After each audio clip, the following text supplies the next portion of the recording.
Welcome to another episode of Today in Radio History. Today we spotlight an episode from Escape, which was originally broadcast Independence Day. Today, July 4th, 1948. Like and subscribe to us below and click that bell to receive notifications on all of our new video uploads. Escape's A Tooth for Paul Revere tells the endearing story of a Massachusetts farmer who becomes involved with the events leading to the American Revolutionary War. This episode is based on the 1937 short story by Stephen Vincent Benet. League Butterwick has a terrible toothache. His tooth has become so troublesome that it is necessary for him to leave his farm and ride into Lexington for help from the local barber. In Lexington, he finds that there is political unrest all around him, but his concern is his tooth. The barber refers him to a silversmith in Boston named Paul Revere, who is known for making excellent artificial teeth. The barber swears that Revere is a wizard. League travels to Boston to get his new tooth, but along the way, his experiences transform him from a farmer to an American revolutionary.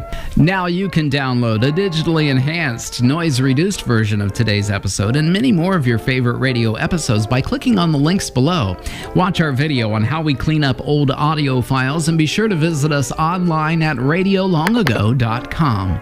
Today's episode, A Tooth for Paul Revere, originally aired on this date, July 4th, 1949. Today in Radio History presents Escape. Fed up with the everyday grind, tired out from the summer heat. Want to get away from it all? We offer you Escape. Escape, designed to free you from the four walls of today for a half hour of high adventure.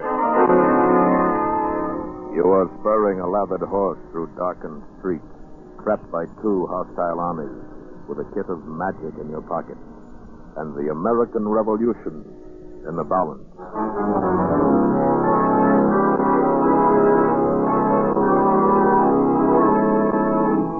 Tonight, we escape to an earlier day and to the workshop of a famous wizard, as Stephen Vincent Benet told it in his delightful story, A Tooth for Paul Revere.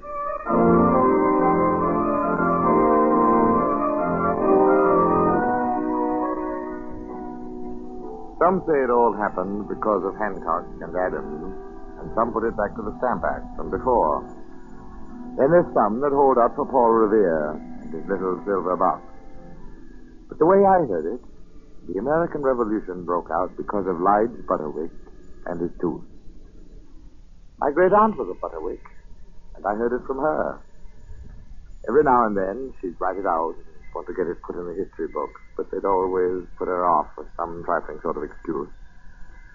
But the way she told it to us kids, sitting there before the flickering fire on some blustery, blowy night, it sounded spooky enough and wonderful enough to be as true as the Union. History books, bah. You don't get the right of things from such.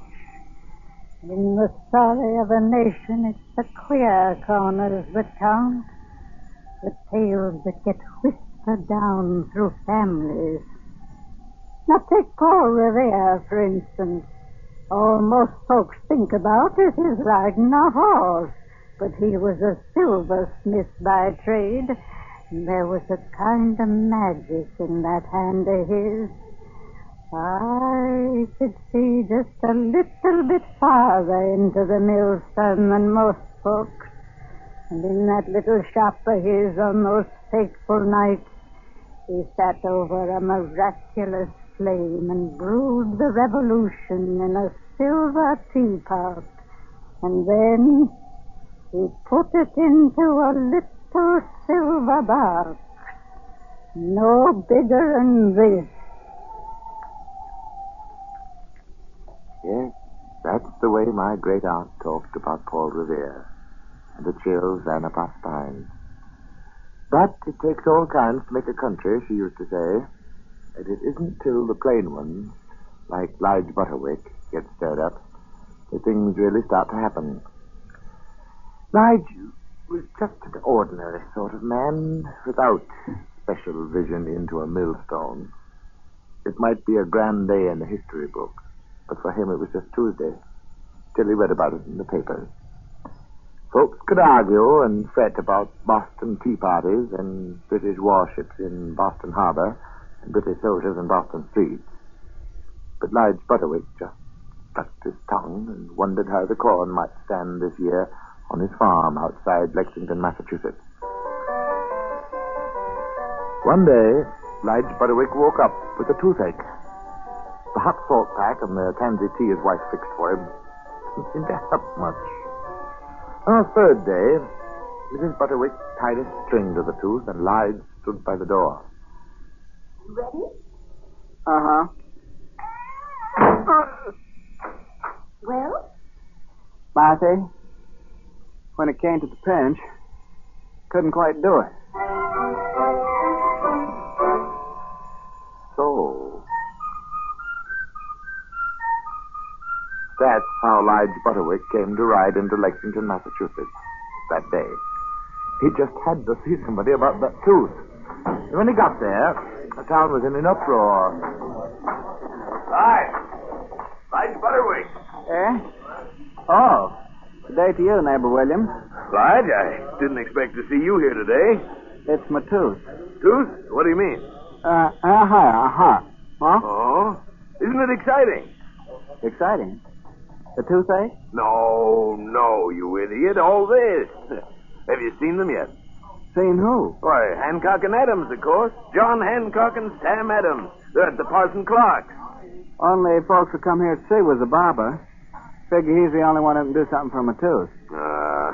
You don't fool me, Lige. You're probably just as excited as I am. Have you cleaned your musket? Musket? Why, it's 5 months of hunting season yet. That's where you're wrong, Lige.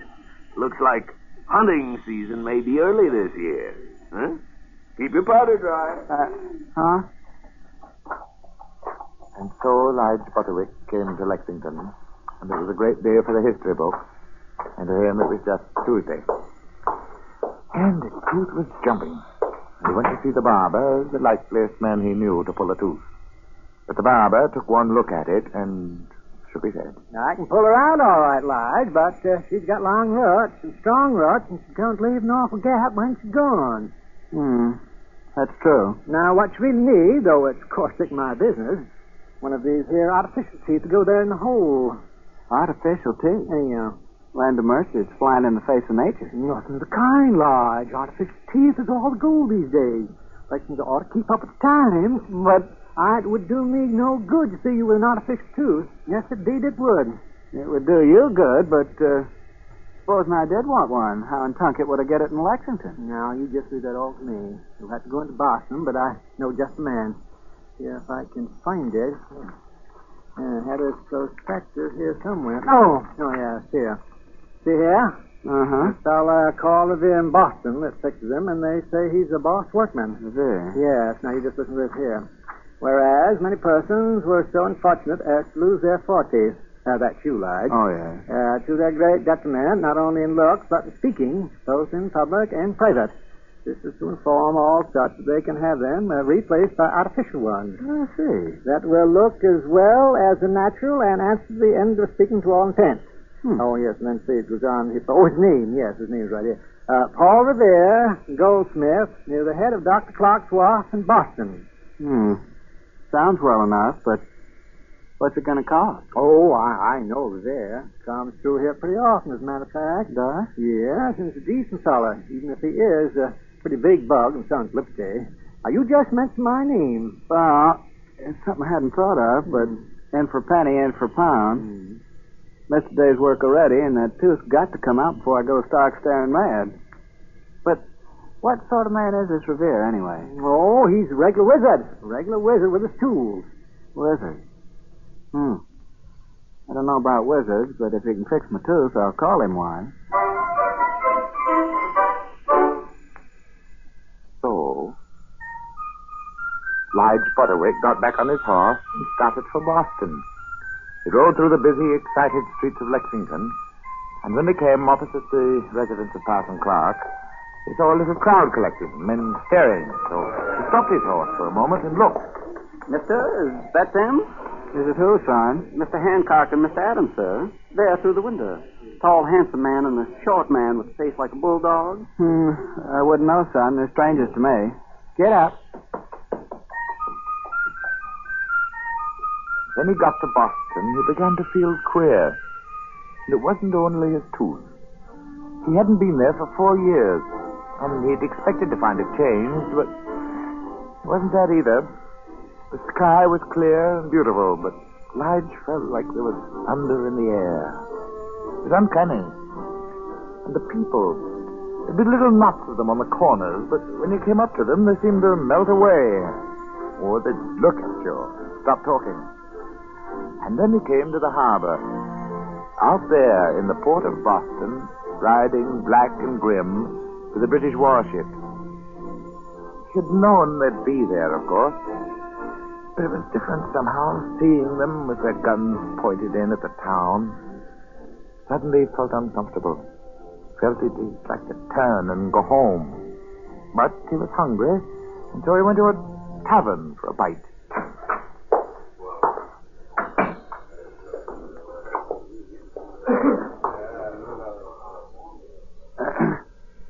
Good day to you.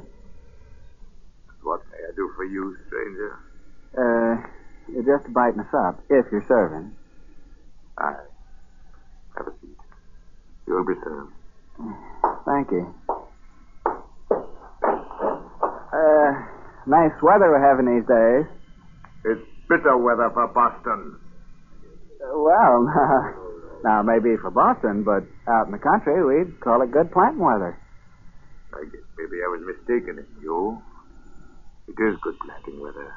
For some kind of trees. Trees. Well, now, I suppose you're right about that. That's so. And what kind of trees would you be thinking of? There's trees and trees, you know. Now that you ask You me, meant the Liberty Tree. And may it soon be watered in the blood of tyrants. Now, the Royal Oak of England and God save King George and loyalty! Get him, boys! Wait, stop. I didn't mean...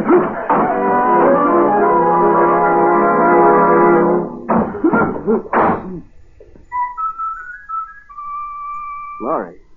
I always heard city folks were crazy. But politics must be getting serious in these American colonies when they start fighting about trees. Oh. Aye. And it is, friend. So they threw you out, too? Yes, blast them. But I want to shake your hand. Nobly done, friend. I'm glad to find another true-hearted man loyal to the crown in this pestilent, rebellious city. Well, I don't know if I quite agree with you about that. But I came here to get my tooth fixed, not to talk about politics. And as long as you've spoken so pleasant, I wonder if you could help me out. You see, I'm from Lexington way, and I'm looking for a fellow named Paul Revere. Paul Revere? No, so it's Paul Revere you want, my worthy and ingenious friend from the country. Well, I'll tell you how to find him. Good, I thank you. You go up to the first British soldier you see and ask the way, but you'd better give the password first. Password? Yes, you say to that British soldier, any lobsters for sale today? And then you ask about Revere. But why do I talk about lobsters first? Well, you see, the British soldiers wear red coats, so they like being asked about lobsters. Oh. Just try it and see. Just try it, my friend, and see.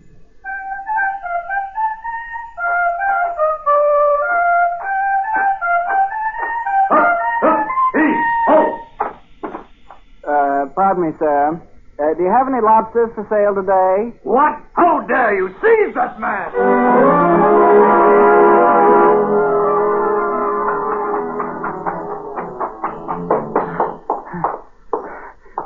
Barrow. Place to hide.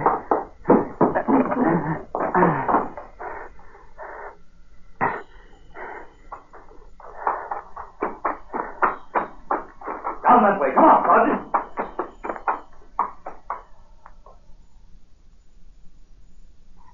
Huh?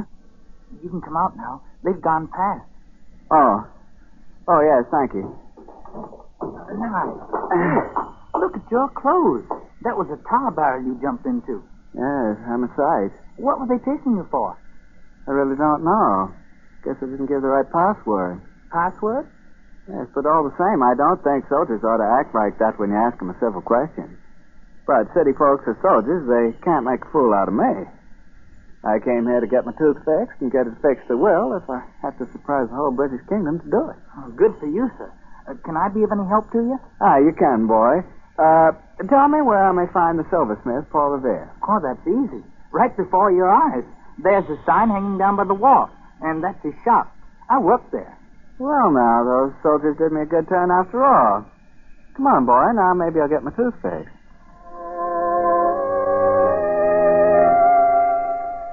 Then Lige Butterwick was in the shop of Paul Revere, silversmith, goldsmith, jack of all trades, sculpturer of artificial teeth, brewer of revolutions, wizard. The shop itself was small and dark, with mysterious shadows lurking in the corners and the back. It was crammed full of the wondrous products of its owner's skillful hand, gold and silver objects of great beauty, prints of Boston and caricatures of the British, art boxes and bottles filling the shelves. This particular moment, it was also full of customers, and Lige Butterwick, with the cautious shyness of the countryman, sank back into a corner seat out of the way and watched as Paul Revere waited on several customers. And the last of these was a grand lady who looked like an irate turkey gobbler. Oh, Master Revere, I'm so disappointed. When I took the thing from the box, I could just have cried. It's I who am disappointed, madam. What was the trouble? Must have been carelessly packed. Was it badly dented? No. I'll speak to the boy. No, it wasn't dented. But I wanted a really impressive silver service, something I can use when the governor comes to dine with us. I certainly paid for the best. And what have you given me? I've given you the best work of which I'm capable, madam. It was in my hands for 6 months. And I think they're capable hands. Oh, I know you were a competent artisan, Master Revere, but... Silversmith, ma'am. Well, I don't care what you call it. I know I wanted a real service, something I could show my friends. And what have you given me? Oh, it's silver, if you choose. But it's just as plain as a picket fence. Simple, plain. You pay me high compliments, madam. Compliments indeed. I'll send it back tomorrow. Why, there isn't as much as a lion or a unicorn on the cream jug. And I told you I wanted the sugar bowl covered with silver grapes. But you've given me something as bare as the hills of New England, and I won't stand it, I tell you. I'll send to London instead. Send away, madam. We're making new things in this country. New men, new silver, perhaps who knows a new nation. Plain, simple, bare as the hills and rocks of New England, graceful as the boughs of elm trees. If my silver were only like that, that's what I wish to make it. As for you, madam, with your lions and unicorns and grape leaves and your nonsense of bad ornamentation done by bad silversmiths, your imported bad taste and your imported British manners, puff, away with you. Puff, puff, puff. Puff, I say.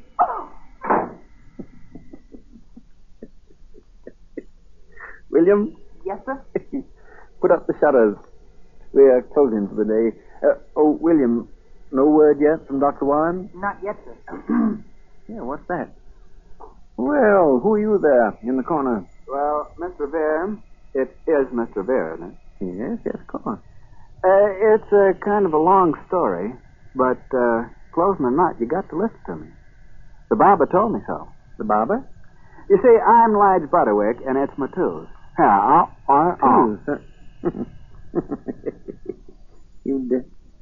You'd better begin at the beginning. But wait now. Yeah, you don't talk like a Boston man. Where'd you come from? Oh, around Lexington way. And you Lexington? Were you there this morning? Well, of course I was. That's where the barber I Never told mind you about barber. Were Miss Hancock and Mr. Adams still at Parson Clark? Well, they might have been, for all I know. But I couldn't say. Great heaven, is there a man in the American colonies who don't know Miss Hancock and Mr. Adams? Oh, well, there seems to be me. But speaking of strangers, there was two of them staying at the parsonage when I rode past. One was a handsome man. The other man looked more like a bulldog. So they are still there. and the British ready to march. Did you see many soldiers as you came to my shop, Miss Butterwick? See them. They chased me into a tar barrel. There was a whole parcel of them by the common with guns and flags. Looked as if they meant business. Thank you, Miss Butterwick. You're a shrewd observer. You've done me and the colonies an invaluable service. Oh, that's nice to know. But speaking of this, too... You're a stubborn man, Miss Butterwick. All the better. I like stubborn men. I wish we had more of them. Well, one good turn deserves another. You've helped me. I'll do my best for you. I've made artificial teeth, but drawing them is hardly my trade. All the same, let's have a look. Here. Come over here by the light. Aye? And now, open. Yes. Well, Mr. Butterwick, it appears to be compound agglutinated infection of the upper molar. Oh. And I'm afraid I can't do anything about it tonight. But here's a draft that will ease the pain for a while. There. Drink.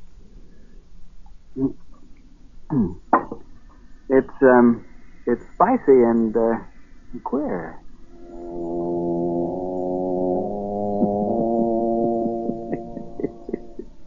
Never mind.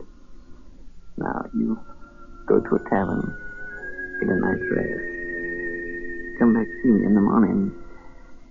I'll find a truth drawer for you. If I'm here. Oh, yes, you'd best have some liniment. It's a queer kind of shop you have here, Mr. Revere.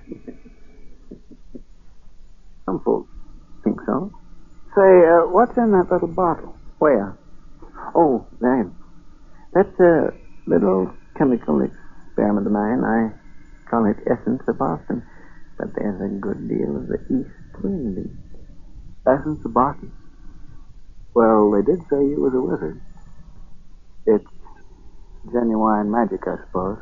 Genuine magic, of course. And here's the box of your liniment. No, not that one. This one. Thank you. But that other little box there, the little silver one with the stars on it and the elm tree. Oh, yes. You like it? Pick it up. Mighty pretty work. Thank you. My own design. 13 stars there. See them? Uh-huh. You could make a very pretty design with stars. For a new country, say. If you wanted to. I've sometimes thought of it. But, what's in the box? It feels queer. What's in it? What's in the air? Powder. Gunpowder. War. Making of a new nation. Time isn't right yet. Not quite right. You mean that this here revolution that folks keep talking about? Yeah. In this box? Glory be. Master Revere, it's come. The message from Dr. Warren. William, my writing boots. Now hurry, I must be off. Sorry, Miss Butterwick, but I must rush. Take your liniment and come back tomorrow. Oh, yeah. If I'm back tomorrow, I'll help you. Good day, sir. Good day. It wasn't till Lige Butterwick was alone in his room at the tavern where he was to stay the night and he realized what he'd done.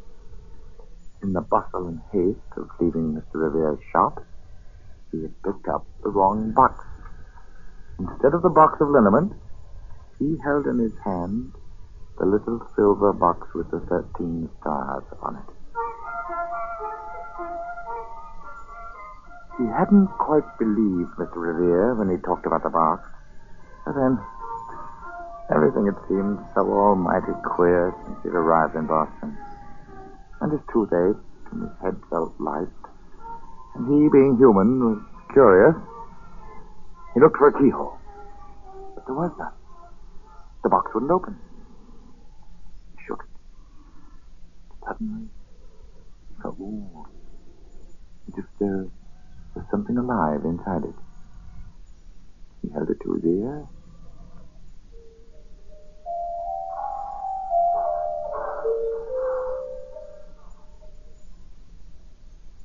Great Godfrey. Now, Madge Butterwick was feeling scared. But he was feeling kind of good, too. And then he found out that he was talking to himself. Well, I'm not a Britisher. I'm a New Englander. And maybe there's something beyond that. Something people like Hancock and Adams know about. And if it has to come with the revolution, well, I guess it has to come. Can't stay Britishers forever here in this country. But what am I going to do with this box? Too big a job for one man. Guess we'll have to take this back to Paul Revere.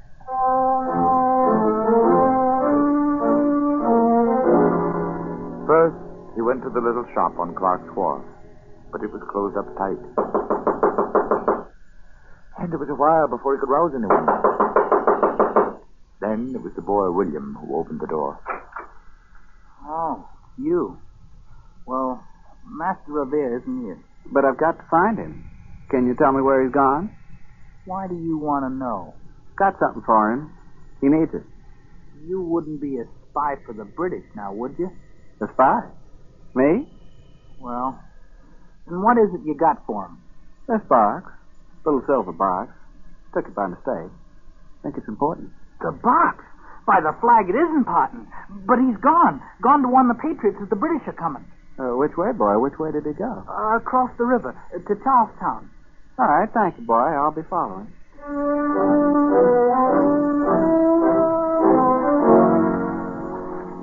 No, you don't get any boats from me. There was a crazy man long here an hour ago, and he wanted a boat, too. My husband was crazy enough to take him. And then, do you know what he did? No, ma'am. He made my husband take my best petticoat to muffle the oars so they wouldn't splash when they passed that Britisher ship. My best petticoat, mind you. Huh. When my husband comes back, he's going to get a piece of my mind. Was his name Paul Revere? Was he a man of 40-eyed, keen-looking, kind of Frenchy? Don't know what his right name is, but his name's Mud with me. My best petticoat torn to strips and swimming in that nasty river. Thank you, ma'am. I'll get a boat elsewhere.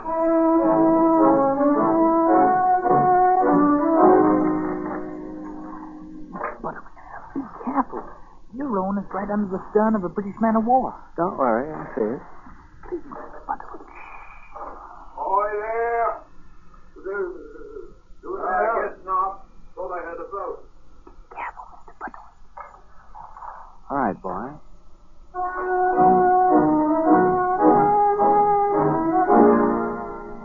Revere, he's been gone an hour. Gone?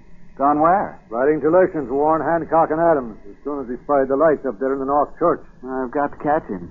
It's this box. You've got to have it. Where can I get a horse? Right over here. Come on.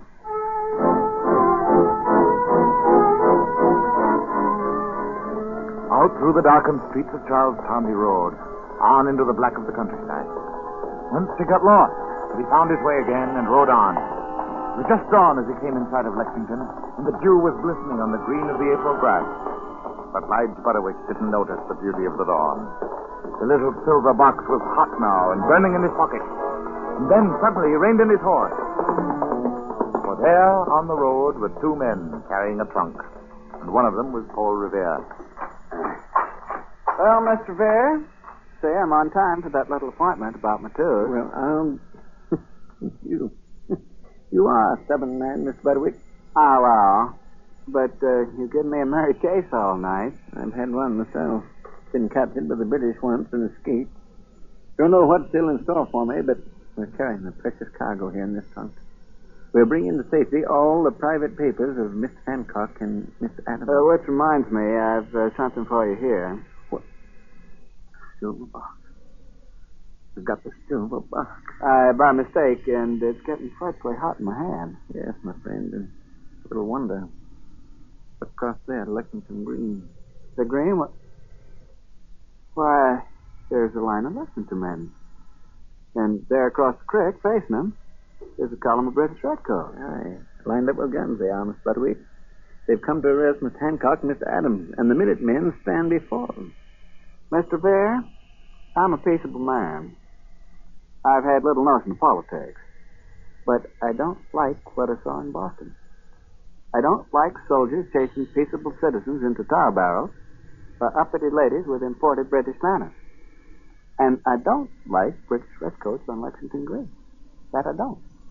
Miss Betterwick, what you doing? I'm stamping on your silver box, Mr. Revere. I'm breaking it open.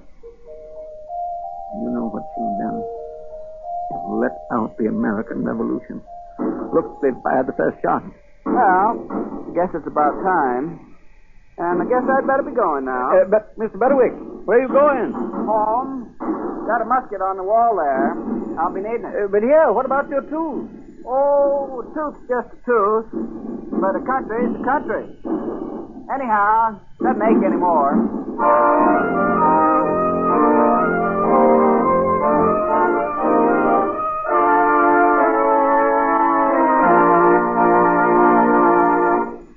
Escape, produced and directed by Norman MacDonald, tonight brought to you A Tooth for Paul Revere by Stephen Vincent Benet, adapted for radio by John Dunkel, and featuring Harry Bartell as Lige Butterwick, Parley Bear as Paul Revere, and Barry Kroger as the narrator. Special music by Ivan Ditmars. Next week, you are deep in a fabulous cavern in the mountains, surrounded by a horde of angry natives from a lost world, held at the mercy of the most beautiful woman in the world, the terrible queen called She.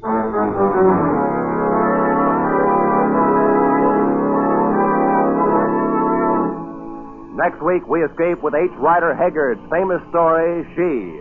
Good night, then, until the same time next week, when once again we offer you Escape.